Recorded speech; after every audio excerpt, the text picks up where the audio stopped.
Hola, ¿qué tal? En esta ocasión voy a hablar acerca de la interpretación geométrica de la derivada. Anteriormente había visto cómo funcionaba la regla de los 4 pasos para la derivación de funciones algebraicas. Si no has visto el video, te lo dejo por aquí para que sepas de qué te estoy hablando. En esta ocasión voy a resolver la derivada que tengo en pantalla y dentro de esa derivada voy a tener por acá la función graficada. La grafiqué en una aplicación diferente, por lo tanto no voy a poder hacer ningún movimiento de ella. Y bueno, para empezar debemos de saber que la derivada denota siempre una razón de cambio. Ya sabemos de sobra que la derivada siempre se va a representar como una dy sobre dx. O sea, es una razón de cambio de la parte de las ordenadas entre una diferencia de las abscisas, y esta razón de cambio siempre se representa con una m, que es una pendiente. En realidad lo que hace la derivada es calcular muchas pendientes hasta obtener algo que se llama puntos de inflexión o bien puntos donde hay cambio. Si nosotros analizamos esta gráfica, nos damos cuenta que si iniciamos en esta parte, la gráfica va bajando, tiene una parte curva y llega a un punto en el cual ya no se decide a seguir bajando y hace todo lo contrario, y entonces empieza a subir, llega a otro punto en donde ya no va a poder subir y posteriormente vuelve a bajar. Quiere decir entonces que nosotros tenemos dos puntos o tenemos dos razones de cambio. Tenemos una parte inicial aquí que es un máximo y tenemos otra parte que va a ser un mínimo.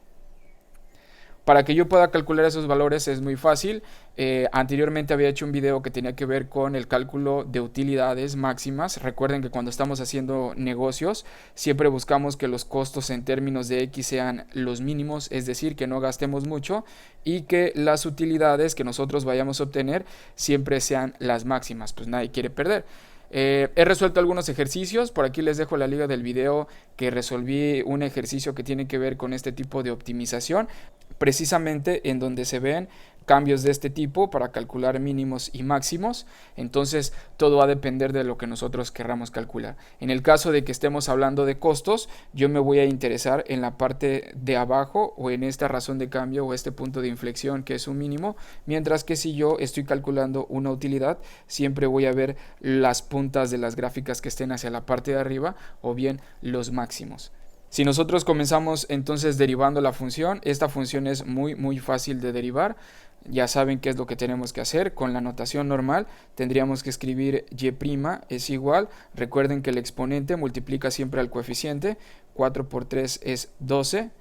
Al 3 le quitamos 1 y me queda 2. Y luego la derivada de x es 1 multiplicado por 5.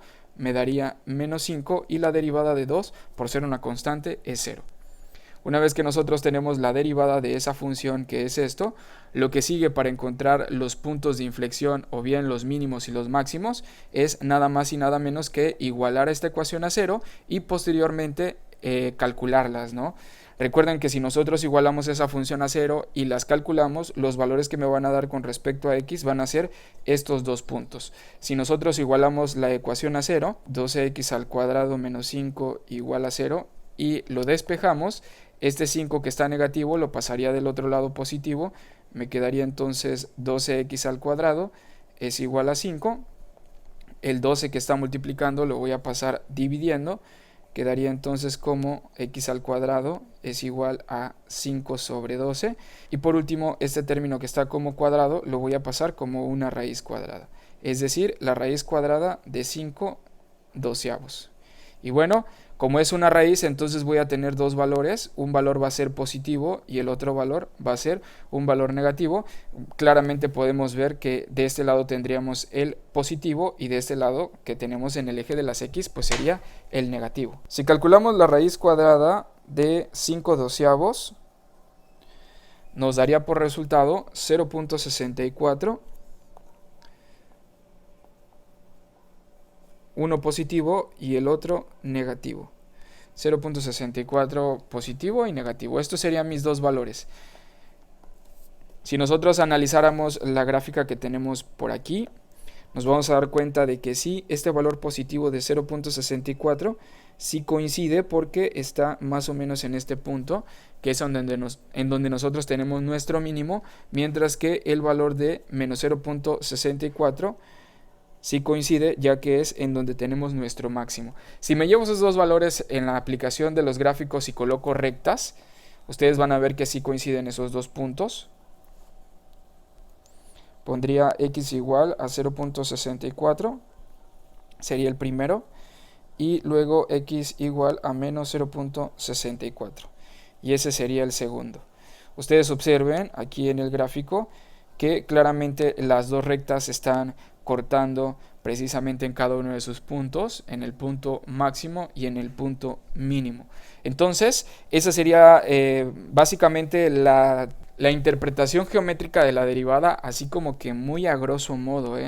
No es un análisis matemático bastante amplio, no es un análisis matemático bien definido, pero sí es un análisis matemático quizás muy básico para que muchas personas comprendan por qué razón es tan importante calcular la derivada de funciones. Y así como tengo esta gráfica, que es una gráfica de función cúbica, puedo tener muchísimas gráficas que pueden ser de exponente 4, exponente 5, etcétera, o muchos fenómenos que se pueden modelar con esas ecuaciones, y nosotros necesitamos encontrar esas razones de cambio o esos puntos de inflexión, y la única forma de encontrar esos puntos de inflexión es precisamente utilizando derivadas.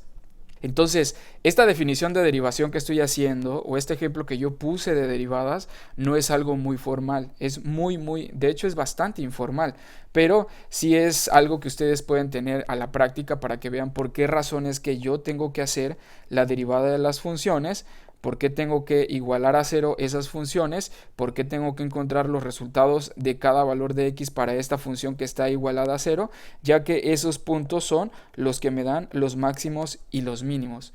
Muchas veces estamos acostumbrados a solamente calcular cuáles son estos puntos, pero no sabemos cuál es el motivo de ser de esos puntos. Bueno, el motivo de que yo haga derivadas en realidad es calcular estos pequeños cambios que existen. Este punto de inflexión que es un mínimo y este punto de inflexión que es un máximo. Y eso sería todo. Espero que les haya gustado el video. Si es así, déjenme un like. Y si quieren algún tema en particular, también me lo pueden dejar en los comentarios y con mucho gusto les puedo ayudar. Nos vemos en el próximo video.